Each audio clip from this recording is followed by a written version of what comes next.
Morjes ja tervetuloa Pommijätkien pariin. Morjesta! Tänään aiheena käsitelläänkin pikkasen putoamisen fysiikkaa. Kyllä, me tullaan tekemään myös ihan käytännön kokeita tiputtelemalla erilaisia esineitä ja asioita nosturista alas. Onks jengi valmis? Telkkari tulee! Kappaleen putoaminen eli putoamisliike johtuu painovoimasta. Ja painovoimahan on yksi 4 fysiikan perusvuorovaikutuksesta. Sen esitteli Isaac Newton vuonna 1687 teorialla painovoiman peruslaki. Tämän teorian mukaan jokainen massallinen kappale aiheuttaa toiseen massalliseen kappaleeseen voimaa. Eli maapallo suurena massana vetää asioita puoleensa niiden massan mukaisesti. Joo. Eli tätäkin jumalaista massaa maapallo vetää puoleensa yli 100 kilon voimalla. Tämän putoamisen aikana maan vetovoima aiheuttaa tälle kappaleelle putoamiskiihtyvyyden. Ja kappaleen teoreettinen putoamiskiihtyvyys on 9,8 metriä sekunnissa. Jos putoamiskiihtyvyys pysyy vakiona, niin kaikki maailman kappaleet putoo yhtä nopeasti. Tätä kutsutaan vapaaksi putoamiseksi. Eli silloin siihen ei vaikuta mitkään ulkopuoliset tekijät, kuten esimerkiksi ilmanvastus. Mutta tällaisia olosuhteitahan meillä maapallolla ei ole kuin keinotekoisesti. Kappaleen putoamiseen vaikuttaa sen muoto, pinta-ala sekä massa. Morjesta! Tuun tuolta edittipöydältä, koska jostain kumman syystä meidän Kunnarin Antin materiaalit oli hävinnyt jonnekin ja tulin sitten paikkaamaan tähän hänen sanomisiaan. Jokaisella tippuvalla asialla on oma raja nopeuteensa. Siihen vaikuttaa muoto, pinta-ala sekä massa. Esimerkkinä rautakanki, joka tippuu huomattavasti nopeammin lentokoneesta alas kuin ihminen, vaikka ihminen painaakin enemmän. Tämä perustuu putoavan kappaleen pinta-alan muodostamaan ilmanvastukseen. Kun vauhti kaksinkertaistuu, ilmanvastus nelinkertaistuu. Näin ollen laskuvarjohyppääjän rajanopeus jää siihen reiluun 200 kilometriin tunnissa, joten rautakanki vie tämän nopeuskilpailun. Kilpa-autojen muotoilussa on kautta aikojen tavoiteltu mahdollisimman pientä ilmanvastusta, jotta niilläkin päästäisiin maksimaalisiin vauhtilukemiin. Tiesitkö muuten Antti, että Red Bullin Stratos-projektissa tuossa muutama vuosi takaperin niin itävaltalainen kaveri hyppäsi melkein 40 kilometristä ja saavutti yli 1300 kilometrin tuntinopeuden. Ja se johtuu siitä, että meillä on ollut täysin optimaalinen olosuhde, koska noissa korkeuksissa ilmanvastus on aivan olematon. Ja nyt kun me tiedetään teorian tasolla pikkasen tästä hommasta, niin lähdetään tonne landelle katsoa, kun Henkka ja Joni on pistänyt meille nosturin pystyyn, että miten tää putoaminen ja nämä asiat vaikuttaa tolleen niinku käytännön tasolla. Where do I begin? I see the hate, they don't wanna see me win. Bank deposits, I got more coming in. Top down, throw the money in the wind. I don't want it.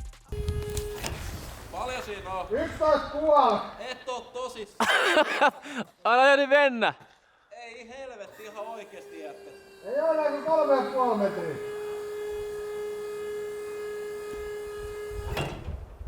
Riittääks? 12,25! Hyi helvetti, venä mä kurkkaan välillä. Hyi helvetti, tää tekee pahaa. Älä katso alas, ei tunnu niin pahalta. Eli Joni on 15 metrin korkeudessa korissa ja nyt lähdetäänkin ottaa aikaa ja testataan erilaisia esineitä. Pitääkö tämä meidän teoria yhtään paikkansa, mitä äsken käytiin toimistolla lävitte. 3, 2, 1, 0. Eli 1,81 kertaa 9,81. Ja näin ollen saadaan 17,7 metriä sekunnissa sen nopeudeksi. Saadaan 63,9 kilometriä tunnissa sen vauhdiksi. Jos kananmuna putoo 15 metristä 60 tähän telkkarin päälle, niin meneekö tää näyttö rikki? Nimittäin osuessaan tähän telkkarin ruutuun se kananmuna iskeytyy siihen 1 kilon voimalla. 2, 1.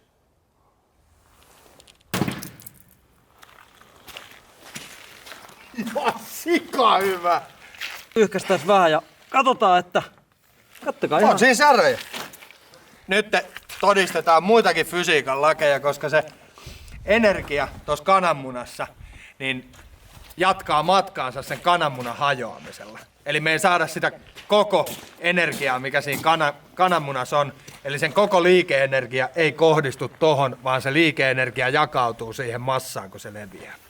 Mut hei, nyt meillä on objekti, millä ei ole tuommoista ominaisuutta, että tää leviää yhtään mihinkään. 1, 0. Noin! Tässä on hienoa muuten nähdä. Tässä on kananmunan osumakohta, tässä on kiven osumakohta. Niin kananmuna teki tuommoista ihan pientä jälkeä tohon, mutta tää kivi rikko tän pinnan ja teki jopa reijän tähän. Painetaan tuolta nosturista tommonen melkein 2 kilon vesimeloni, koska sen iskuvoima tohon on yli 33 kiloa. 2, 1, anna tulla, boy!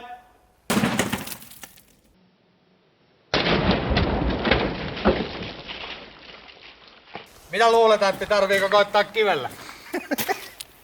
Joo, jollain betoniporsaalla tuohon päälle. No niin, nyt vaihdetaankin objekti sellaiseen, mikä ei ihan heti hajoa. Nimittäin tohon mäsähtää päälle 8 kilon keilapallo.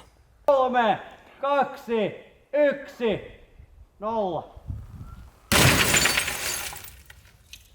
No niin, siinä näette, kun ei niin sanotusti objekti levähdä, niin kaikki isku tuli meidän näyttöön. You've always felt like a part of you has gone missing. I know it's real, but I'm telling you, it's closer than you know. I'm really trying to keep it cool now. Don't you see that you're a fool? Oh, it's time to open your eyes and let go.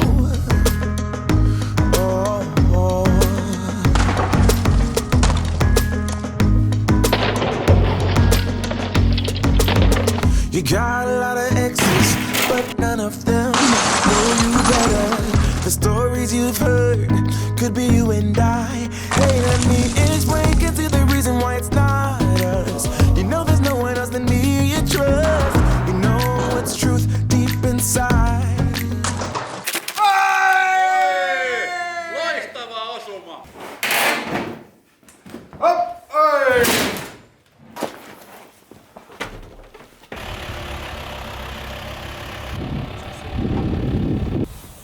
Pikkusen homeessa. Mä harrastevälineet päässyt vähän huonoksi tälleen talven aikana. No, pikkusen etikkaa, niin tulee ihan hyvä.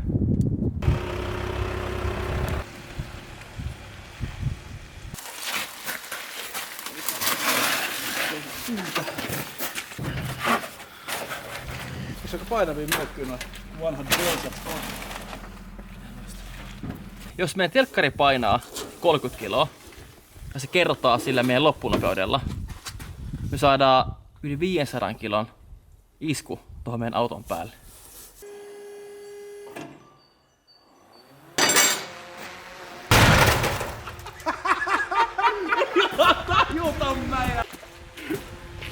Tää telkkarihan on jumakata ehjä vielä.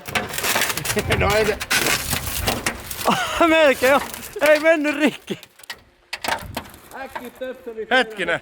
Jos me oltaisikin tiputettu toi auto ton telkkarin päälle, niin sit se olisi varmaan mennyt.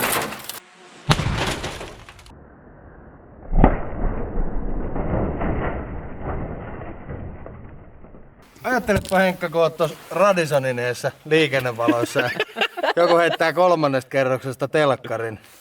Niin, Mitä siinä voi todeta? no, Jaha. kyllä siinä säikähtäis, mut ei tää niinku hirveästi ajoa haittaa.